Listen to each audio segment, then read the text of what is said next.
at the Daily Express. Congratulations on your new job as well, Sam. Thank you. Excellent to see women in positions of influence in the political world. I'm delighted for you. Thank you. Right. How can we be enthusiastic about these two still going around talking the same old nonsense to each other? Come on, Sam, what's the latest? Well, I suppose today we've got hustings in the Red Wall. That would be quite a challenge for both of them. They've got to show how they can be replace Boris Johnson with his vim and vigour in the North and the Midlands. And that's something they both need to show that they can do.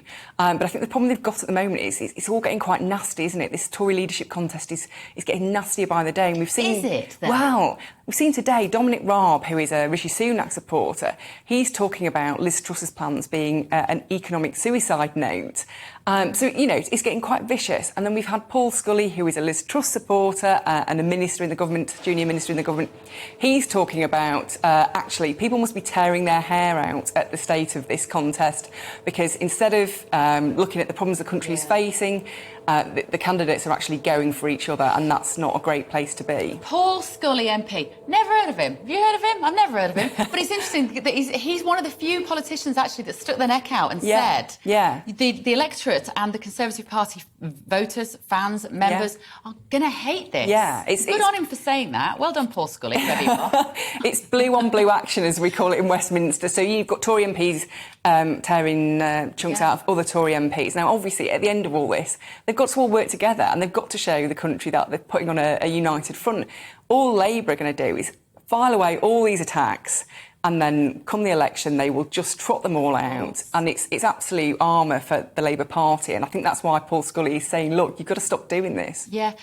Gordon Brown, of course, got involved over the weekend. And he has been popping up and putting his opinion out on this. I don't know about you, Sam, but when I hear Gordon Brown talk about how to fix the economy, I can't help but think about the irony of the boom and bust Tony Blair years and the fact that when Gordon Blair left office, when he had been Chancellor, wasn't that when the note was on the desk saying, sorry, there's no more money. There's no more money. Yeah.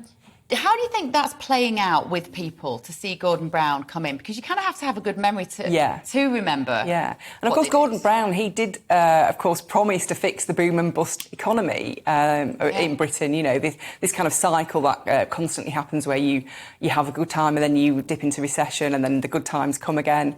And he promised to resolve all that. And of course, that didn't happen because events, world events, our economy is now linked to global forces. So it's impossible to kind of protect your economy from, as we've seen, the war in Ukraine, these things happen and there's nothing you can do to kind of to stop that having an impact on your country. But I think what's interesting is that we are talking about Gordon Brown, not Keir Starmer.